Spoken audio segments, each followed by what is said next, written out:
What's up, everybody? Welcome to the Pregame Show Network. I am Tolly Carr. I've been off your TV, your phone, your iPad, your computer, Android. Are you on an Android?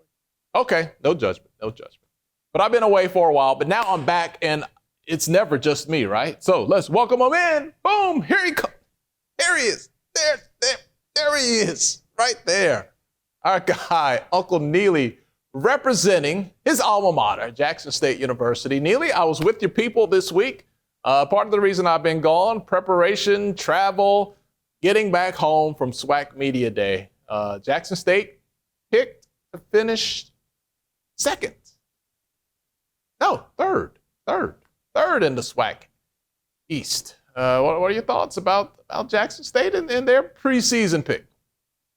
Well, I got about the same thoughts as Jackson State being picked third in the SWAC East as I do Colorado being picked 11th in the Big 12. Preseason polls don't matter. You got to lace them up, pull up the pants, get out there and play ball. And we will see midseason and end of the season how these talking heads and professional predictors really turned out to be. I think Jackson State has an excellent chance under T.C. Taylor in the weapons that they have retained, particularly in that secondary on defense that was leading the nation in interceptions.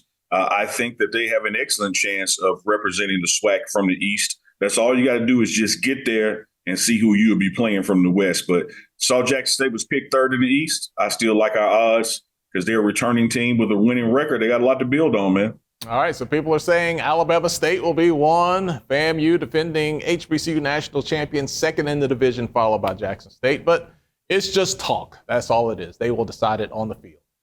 Neely, there was some talk early this week. I missed it. You had to bring me up to speed on it. Why don't you bring the audience up to speed on what Paul Finebaum had to say about Colorado and Deion Sanders this week?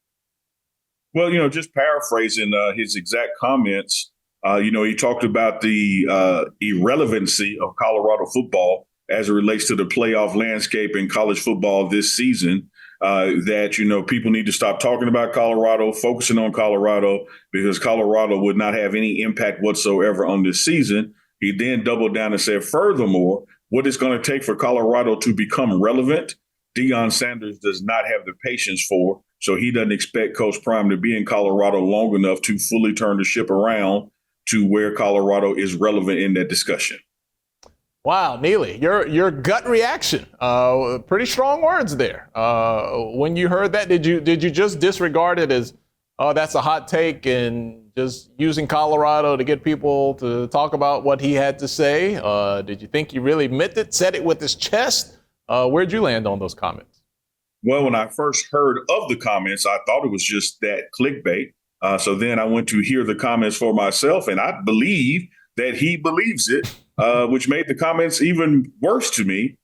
I look at it this way, Tyler. I know I'm an insider and somebody could say I'm biased because I'm there every day, that kind of thing. But here's what I do know about college football and the NFL for that matter.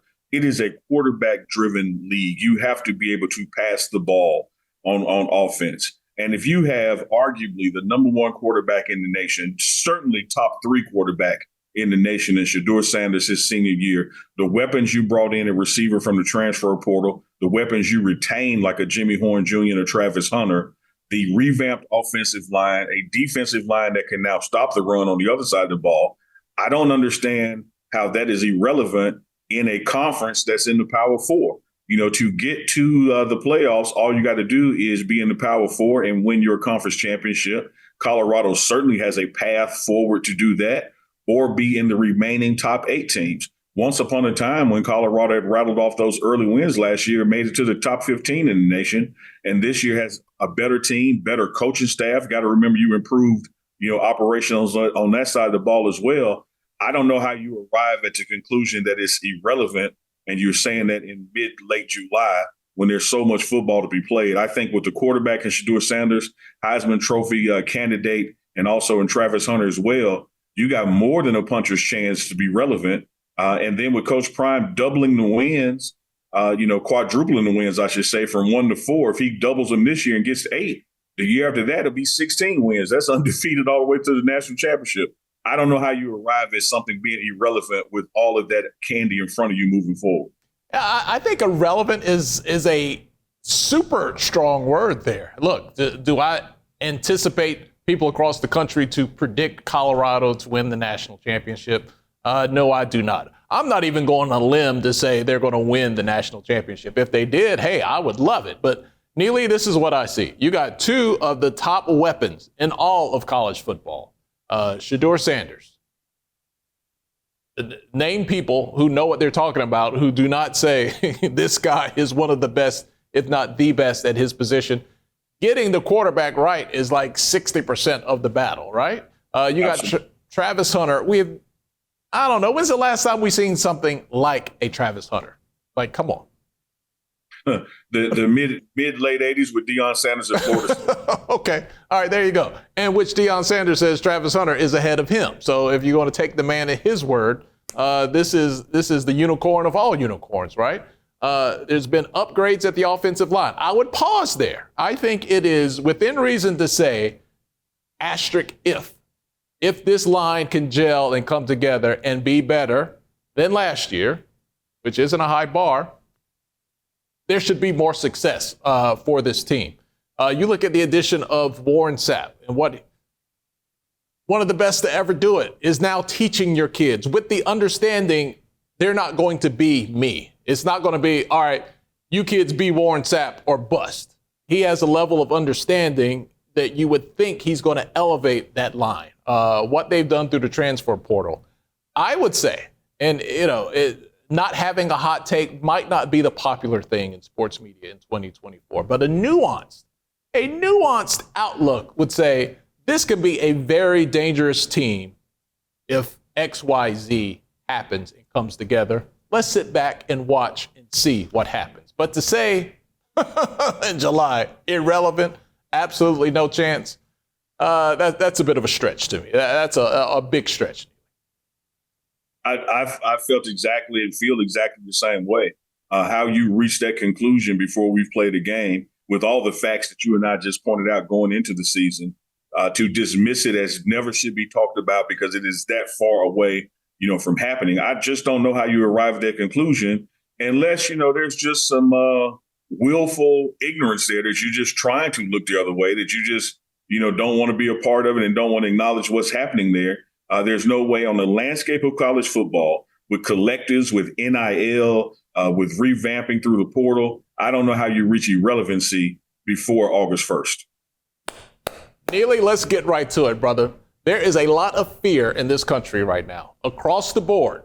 You want to talk politics, you want to talk about sports, you want to talk about sports media, whatever you want to talk about, entertainment, there is a lot of fear of things becoming different than the way they have always been. I would say, Neely, even if people lack the self-awareness to understand where some of these feelings are coming from, I don't think across the board, the mainstream, whatever, fill in the blank, is like, oh, this is Deion Sanders, boy, he looked different, he talks different, he acts different. I really hope what he does works because we need to shake up the establishment. I don't think that's a widespread sentiment, and I think when your fears manifest, and this is just my opinion here, when your fears in life manifest, man, they come out weird. Stuff starts shooting out your ear, out your chin. It just looks weird. And you're saying things, and you might not even have the awareness to understand where they come from. But boy, that chest starts feeling funny when you see things that you don't like. Subconsciously or consciously, you're going to do something about it. Outside of or juxtaposed right there, shoulder to shoulder, neck to neck, than Eddie Robinson of Grambling, there's probably been no greater coach in college football than Nick Saban and what he accomplished at Alabama. And when he read the tea leaves and saw what was coming, whether that is, streaming, media, NIL, collectives, you name it, all stirred in the same pot at the same time, he even knew, I don't want to participate in this change. This is a change, that's going to happen. And it's happening too fast and too uncomfortable for what I've already done for all these years. So I'm out. And it's the same thing in the media circuit when you hear people like Finebaum talk. The change that Coach Prime represents and the change that will come when it is successful that will sweep across the landscape. And let me just be clear in what I'm saying so no one has to read between the lines. If this black man becomes the first black coach to win a national championship, and he does it all while remaining, acting, and showing that he is black, it changes the game. It changes how people recruit. It changes how people hire. It changes how people just participate in college football from A to Z. And change, as you articulated, Tolly, scares the hell out of people. So there are some people who are uncomfortable with this situation. There are some people who wanted to succeed, but you better believe there are a lot of people betting against it, because what it means to them, should it work, it means they'll be out of business. All right. If this conversation makes you uncomfortable, don't go anywhere, because you need to. It is vital that you see how other people see life, because we're all living life, but we're seeing it from an entirely different angle. OK, so just stick around, because you said something very important there. What does Finebaum, what does Woj, what does, all these insiders, how do they make their lip? How does Neely make his living? What is the key word? What is the key word, Neely? It's inside. Access, inside. If you and Prime are not having the relationship that you have, you're not building the Pregame Show network, okay? And you're very transparent about that, okay? Mm-hmm. Finebaum's ability to, talk, stay connected, and God bless him for building that. And I'm not trying to single him out. I like listening to him. Yeah, I think he's very entertaining. But look, these guys don't just break this news because they're smarter than everybody else or they work harder than everybody else. It's all a game, baby. It's all a game. People get fed breaking news because of the relationships and because things have been established, and it's just easy for everybody to disseminate their information. And I don't have a problem with it. But Neely, if there's another Deion Sanders-esque coach who gets elevated and starts winning, that access game is going to change. Because what does Coach Sanders do of the many things that he does? Neely, he enjoys giving access to people who have traditionally not had the access. Inclusion, if you will. Now imagine if that becomes a norm. Like I said, the punchline, let me just take you to the end of the joke.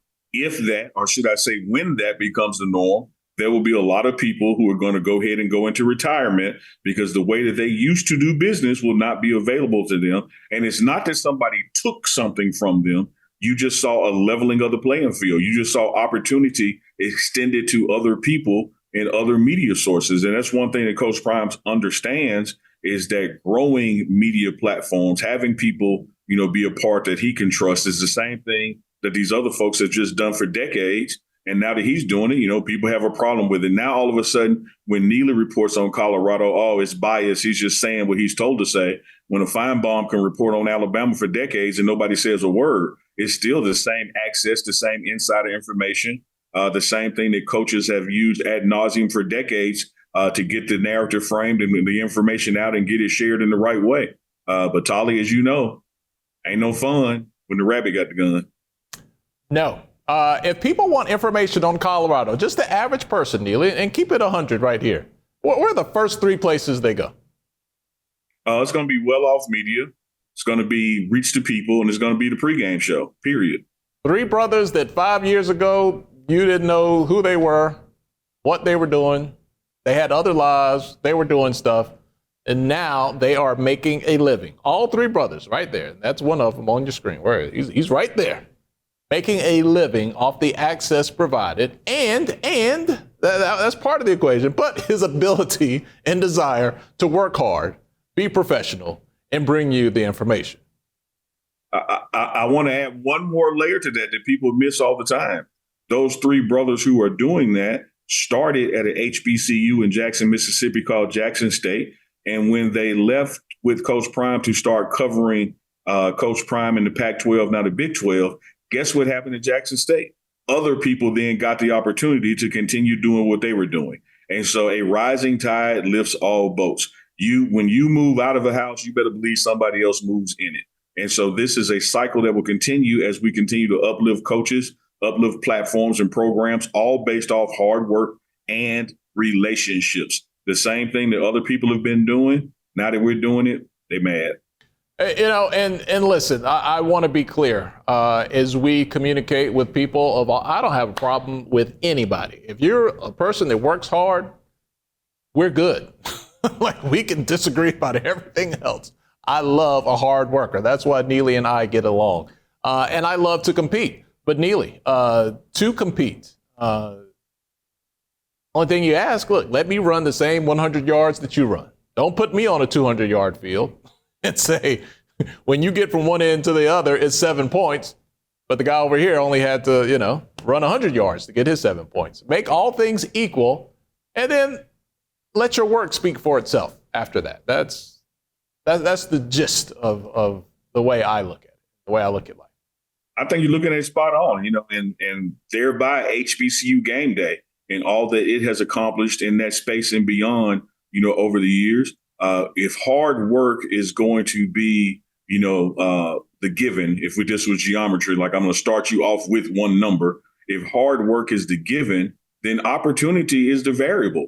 Opportunity has been the thing that has been missing for folks who look like you and I who work in these spaces, have not had the opportunity to show off the hard work. And so that's one of the things that Deion Sanders, Coach Prime, has provided is he ain't doing the job for you. He ain't telling you how to do it. He ain't the one editing the videos and that kind of thing. But he is certainly a master at providing opportunity, especially to people who look like him. You even look on his coaching staff with a Vincent Dancy, who came from Mississippi Valley State as head coach. You look at the assistant coaches who were at HBCUs and now assistant coaches in the Power Four, as is now known as. This brother is about giving opportunities. And again, with hard work being the unifying factor there, all that's missing is the opportunity. And with opportunity and hard work, you can make it in this place called America. Yeah, I mean, look, again, who would have called Vincent Dancy? And this is no disrespect at all. I love Vincent Dancy. I believe in his talent. You see what he had to work with at Mississippi Valley State, and you saw what he was able to do. You saw the effort he was putting in. There was no thought in your mind, if you know what you're looking at, that this wasn't a good coach. But that call wasn't coming until Coach Prime made the call. And Neely, all these Power Four players, what do they think of Coach Dancy? Love him. Absolutely love him. Run through a brick wall for him. He is the same coach that he was in Itta Bena, Mississippi, that he is in Boulder. It's just about opportunity and platform. Now he's got a bigger opportunity and a bigger platform, and so more people are exposed to his coaching prowess, and the phone will ring again. His train is not stopping in Boulder. This brother will be a head coach, a defense coordinator in the future at this level of college ball. It all starts with opportunity. Hey, we could talk about this all day. We got more things to talk about. We're going to talk about EA Sports College Football 25. One of the reasons why I have not seen my brother this week at all, he has been on the sticks, but I got him off long enough to do some content, and we're going to talk about that. But let's put a button on bow on the conversation centered around what Paul Finebaum had to say. Deion Sanders doesn't have what, Neely, paraphrasing, the patience to stick around to get the job done? Yeah, per Finebaum, Colorado is so far away from being irrelevant that no way a guy like Deion Sanders would see it through. I could see where somebody would say, all right, Deion Sanders as a player, he didn't stay here long. He didn't stay there long. He was always a guy on the move. All right, I could see your logic behind that. But Neely, you've always looked at that analogy a little differently and found the faults and the cracks in that. Yeah, one of the things you can start with Atlanta Falcons, right there in your city, Tolly, they didn't do much to try to keep him. And let me just say this as I rock my alma mater's hat. I'm a proud HBCU Jack State alum. They didn't do too much to try to keep him. So when he moved on, he didn't move on, just because he was like, screw y'all, I'm out of here. He moved on because the opportunity was better and there was nothing done to even try, if you're using the Atlanta example or fast forward to the Jack State example, to try to keep him there. And he's always a guy, about moving forward and doing more with opportunity. And so whereas it may look like he's bounced around a lot in his life for a player of his caliber, each time he bounced around, it was a bigger platform. So I don't think this issue of Finebaum is putting that he doesn't have the patience to stay will come into play. I think the issue be he's going to do so well the next phone is going to ring, and that phone will be bigger than the current phone. Yep, and the facts are the facts. Don't shoot the messenger. I mean, Rick George is on record, the Colorado athletic director, saying when he saw there was no contract extension offered early in Jackson, he said, well, hey, you don't, I will. So that just is what it is. And he even said, look, I didn't even have my money right. I was still working on getting the money, but I was not going to let this opportunity pass me by. So, we see that all the time in sports across the board. Hell, I see that all the time in my house. I don't let money get in the way of my opportunity. There's a lot of things I go after I can't afford at the moment. I get it when I get it. Oh, Neely, you're getting close to my heart there, brother. Debt income ratio. Let's not go there. All right. Let's talk about platform and opportunities. Shannon Sharpe is a good friend of Deion Sanders. He has been there on the campus in Boulder to talk with Coach Prime.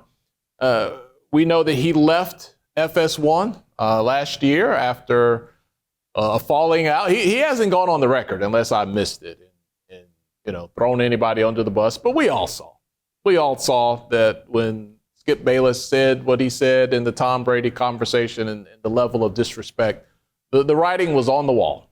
Shannon Sharpe was not long to be there at FS1. But now the news came out this week. Well, Skip Bayless is on the way out. Did not last much longer after Shannon Sharpe left. Neely, I think FS1 went the entire wrong direction. And, I don't dislike Skip Bayless. I think when it comes to matters of social justice and equality and those racial matters in America, I feel like his opinion has always been on the right side and the way I see things about fairness. Now, all that other crazy stuff with LeBron James and the Lakers and the Cowboys, you can have all that, but that's sports and that's the game. But I really felt like Shannon Sharpe and his personality was what made that show. And Neely, God's honest truth, when Shannon was there, I watched it every morning. When he left, I might have watched it 2 times.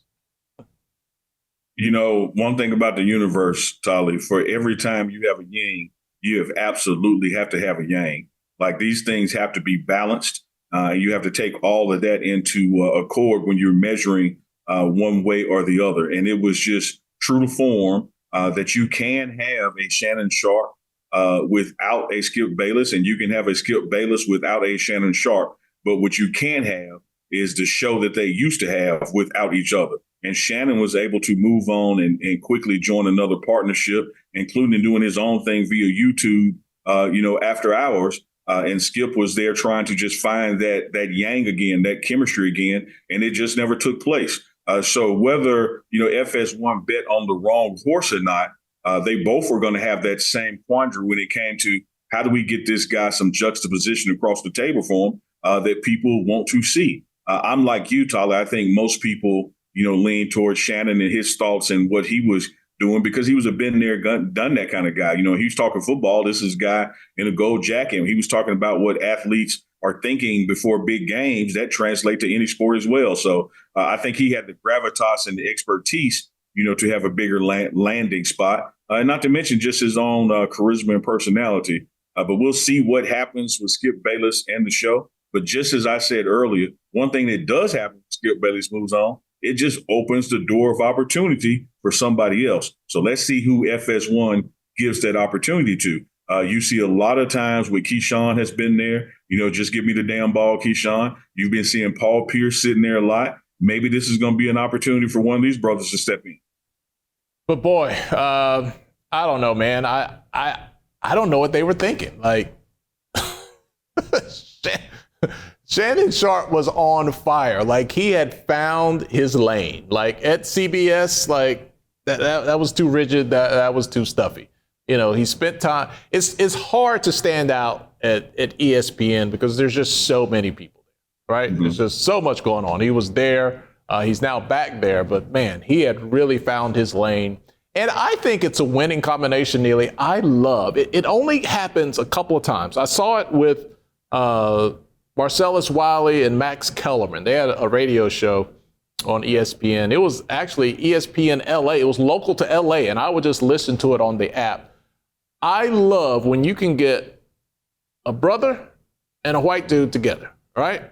And they can talk about things honestly and openly. It is an absolute great conversation. And, sports, you get an athlete up there, man, they know that. Like, the sports part's not hard. And I thought that Shannon and Skip had that chemistry. A big part of their show at the beginning, you had the whole Colin Kaepernick issue, George Floyd, you had a lot of things happening in the country, and they were able to not only have sports discussions, but social conversations, and you could really feel the authenticity. And it was a good thing. I think Shannon will be better in the long run because he's really hit gold with Club Shay Shay and what he's doing with Ocho Cinco with their late night show. So, wow, FS1 just lost it all. Tolly, one of the things I love about the transfer portal is how it mimics life when you move into full adulthood and responsibility on your own. You have to have the right to make your own decisions, including bad decisions. And nothing prepares you for that than making a bad decision. At one point, the Boston Red Sox, had Babe Ruth, and he ended up Yankee, and now it's the house that Ruth built. People make bad decisions all the time. People make bad transfers, all the time in life. And this is just one of them. Brett Favre, Gold Jacket, did everything he did in Green Bay. Can't forget he was once a Falcon. Just didn't work out there. So people make bad decisions, Tolly, and this is an example of it. But when I look at, again, from those bad decisions of when someone is let go or space opens up, I'm always looking who's going to fill that space now and what will they do with the baton when they're running with it. Yep, well, it will be wide open for sure. Maybe the Pregame Show Network. Coming to you. All right, Neely, let's get into the final stretch of the show with what you've been doing this week. You were one of the early adopters, if you will, of EA College Sports 25, college football 25. I've already given it away that I'm not a gamer here. Can't even get the name right. But you had a chance to get a copy a couple of days early if you paid a little extra money. And as you said, you did not let money get in your way. So you've been playing the new video game for the last couple of days. Was the anticipation, did it match up to the reward of finally being able to play the game? Man, I love the way you frame that question, Tyler. You might end up replacing Skip yourself. I don't want to sit here and say that I'm glad we didn't have this game the past decade, but this has certainly been worth the wait. I would have loved to have had it year after year, maybe every other year, but this has been worth the wait. The gameplay, the feel, having real players with real names, it is just unbelievable the things you can do with this game. Like right now behind me, you see it's on Dynasty mode because you are talking to the head coach of the Colorado Buffaloes, and I happen to be 3-0 right now. And when we get off this show, I'm going to play Baylor for week 4 and see can I continue that stretch of 4-0. But I love what it means for these young student athletes, in their NIL and their branding, to see them on this video game. And it's something that won't be deleted. It's going to be there forever. It is just a shift and change in the landscape of college football. But even from a gaming standpoint, the way the game plays and feels, it exceeds what Madden has done on the John Madden footballs over the years. This is an exceptional video game. If you like games and if you like football, this is as real as it gets. I have not played a video game on a regular basis since Madden, probably Madden 98. I think was the last time I was on the sticks regularly. That's when the Broncos were winning Super Bowls. So it has been quite a while, over 25 years for me. What is the part that kind of keeps you in awe a little bit while you're playing? Again, that these are real players. And then they are players, whether you are family or friends or fans, they are players you know. If you look over my shoulder there, that's not just a guy that's supposed to be Travis Hunter. That is Travis Hunter. Like his name is on the game. When you throw to him, he has breakaway speed. When you throw the Jimmy Horn, he has breakaway speed. When you give Shador just an X amount of time to get the pass off, his accuracy is through the roof. And so you can play with your favorite team and the real players are there and you can see their attributes and you can move and grow their attributes in certain parts of the game. So I just love the realism of it, love what it means, for college football going forward. But Tolly, just like I told you a little while ago, we live in a universe that if there's a yin, there will be a yang. And let me tell you about one of the yangs of this situation. This game is going to be another stumbling block in what, let's say, the mid-majors or HBCUs have to deal with in their recruiting battle. Because now that you can go to another school, and even if you might not play at the school, even on the bench, you can get this video game next year and adjust the rosters and start yourself, and it's your picture, and it's your size and your weight and your name on the jersey. You better believe that's going to have an impact in recruiting in the years to come. So what I'm looking for, man, is those mid-majors and HBCUs got to get together and get a game out there as well, because people like shine. People like seeing their names in lights, particularly young people. And so there is a counterpoint to the success of this game. People are going to want to be in the game, and that means going to certain schools. But there's a way to, I don't want to say hack it, but isn't there like a mode where you can and not that this makes it, as attractive as just being built into the game, but you can load a roster and build a team. Like if you wanted to build Jackson State into the team, into the game, there's a way to do that, right? Or Yeah. No, you can. You're absolutely right. But the labor that it takes to do it versus just being part of the process already are two different things. And so, again, I may build that roster into my game individually sitting here on my couch. But there are 7 million copies out there floating around that don't have that roster. Yeah, that does hit a little different. All right, so you're looking at these kids. You're looking at Travis Hunter. You get to see Travis Hunter every day. You talk to him. You sit down beside him. You steal food off his plate. When you're looking at him on your TV screen, how close does it feel? Damn, that's like Travis. That's the Travis I know. It's pretty close, particularly when you look at attributes like the speed and the catch radius. He is certainly a high-profile athlete on there. I mean, he's literally on the cover of the game. And you think about that this was the number one recruit in the nation, signs with Coach Prime at HBCU, then all of a sudden he's number 3 or 4 in the nation, has some limited success there because of a lagging injury, but you saw what he was and what he was going to be, transfers to Colorado, and after one season, he's on the cover of a video game, a game that has exceeded and eclipsed, record sales already. So what that means just in general is tremendous. But then the gameplay, you get to see his speed, you get to see his athleticism. And some of those high-profile players like a Shador or like a Travis Hunter, even the computer-generated image of them is more spot on than a guy who may be third string quarterback at UAB or something. But I'm sure the game is going to catch up as they do live updates during the season. But Tolly, it's pretty realistic in its gameplay and what these players actually bring to the table in real life. The addiction level. Do you find yourself spending more hours of the day at home in your underwear than you did before the game came out? Well, it's going to be hard for me to be more time in my underwear than I already do, because I'm over here doing this show Winnie the Pooh style right now. And Winnie the Pooh means you got on the top but no bottoms. So it's going to be hard for that number to go up.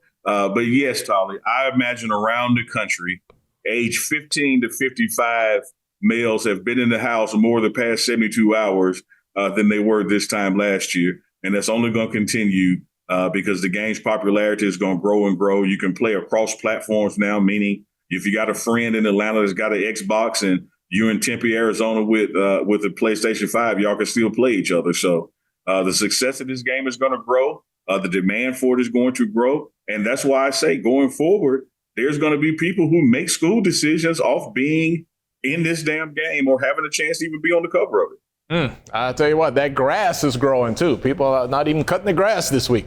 Maybe that opens up an opportunity for landscapers or little Johnny to cut some grass in the neighborhood. It might open up opportunities for Jody to be with your woman if you won't pay her no attention. So you got to balance this thing out there. Business is on the rise for the backdoor man. All right, moving on. Neely, have you been able to? I know you've been at home. You haven't made it back to Boulder yet. You're on the way though in just a few days. Have you been able to judge online or just conversations, text or whatever, how the players are reacting to playing with their own likeness there on the screen? Oh, absolutely. If you follow any player in college football, no matter the school, but in this example, we will use Colorado. They're all excited. You see them posting image of themselves. There was a good a post yesterday on Coach Prime's Instagram from Well Off Media, where Bucky Sanders, Deion Sanders Jr. asked Ryan Staub when he plays, does he bench Shador and put himself in? And Staub said, absolutely. That's what and so, these guys are loving the game, man. They're putting themselves in it. I got a DM with Tyler Brown where, he felt he looked too generic, but at least they got the ball hit right. And so I told them that'll change. They'll start updating those graphics, but they're immersed in the game and they're loving it, love seeing their names, love playing against each other. And so you have guys even sitting down, going through the schedule, playing the real teams that they'll be playing in real life. How much can you learn about an individual player that's built into the game? Like does it show like their social media? Like is there anything you can learn or get a deeper connection with the player inside the game to the real life person? I think that if you have knowledge of football, you don't need to play this game to have known Jimmy Horn Jr. is fast. But if you play the game, you get a sense of how fast he is. So from an opponent standpoint, a competitive advantage, I don't think anything is given away that sharing game film on a week-to-week basis or doing your game analysis doesn't show you. But for a fan, you can put this thing in dynasty mode and be the head coach, and you can actually, recruit players when they get in the portal. And you can actually track, and go to their social media pages, from this game and message people and that kind of thing. So the realism of what it takes day to day and week to week in dynasty mode as a coach or one of the coordinators for that matter, it can get pretty deep, man. It can be one of those things where, like you said, you're in the house in your underwear far too long, so you better open some windows up and go get some fresh air at some point. Toe jam. Neely, all right, I'm just literally sometimes I ask dumb questions just to get the answer out of you. I kind of already know, but when it comes to this video game, I'm legitimately asking dumb questions because I don't know. If a player gets hurt in real life, is he then hurt on the game? Or is that an option to say, keep it real mode? There was a phase of Madden that was like that. When you were out in real life, you were out on the game. That's if you chose to do the live roster updates. So we'll see when the season gets going if you have that option, to do live updates or keep the program in roster. I can tell you this: when you play the game, and if you have a player that should get injured, there's a key solution to it that you don't have in real life. And that's you hit that circle button on PS5 and back out the game and start over. I used to do that too. Neely, I'd be damned if I'm losing my starter running back week one, to an algorithm when I could just hit reset. Right. Change the mode. I'm wondering, man, if they do have that mode of hey, we're going to keep this in sync with what's happening in real life. If your best player hits the transfer portal, that would really suck to your video game experience. Yeah, now that part is in there. If they hit the portal, they'll be in the portal in the game. And if they transfer in another game. All that happens, programmatically at the end of the season. So that's why the game is a living thing and ain't going nowhere. Even when the next one comes out, you'll be reflected on the next roster. So that part of realism, is there and will suck. But that's where you can just go into, say, dynasty mode or career mode, as it's called in other games, to just make changes because you can edit rosters and that kind of thing. But it's time consuming. So a lot of people just go with the roster they have and go from there.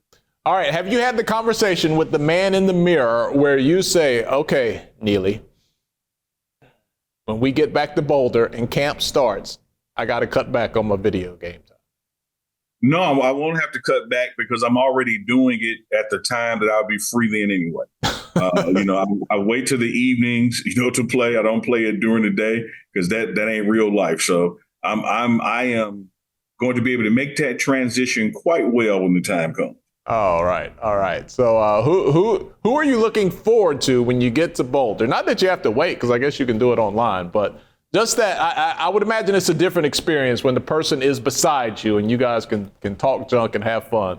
Who is the person or some people you are looking forward to playing against in person when you get back to Boulder? I don't know his skill set on the game or with the controller in his hand, but there is nothing like the words that come out of Shiloh Sanders' mouth. And so from a trash talking standpoint, I can't wait to play him or just be in the room when he plays somebody, because whether he wins or loses the game, he's going to win that mouth battle. All right. An episode coming soon to the Pregame Show Network, Neely versus Shiloh. It is going down. We've got to see it now. Now that you've just thrown it in the atmosphere, there's no way that it cannot happen, Neely. It has to happen. And all we got to do is put some incentive on there. We play for his plate in the cafeteria. I bet I'll win. Because Neely don't miss any meals. All right, brother, man. Good luck to those Tigers this year. Picked third in the SWAC East. We'll see what TC Taylor is going to be working with there at Jackson State as they get the season underway. And, of course, we're going to be talking Colorado right here on the Pregame Show Network.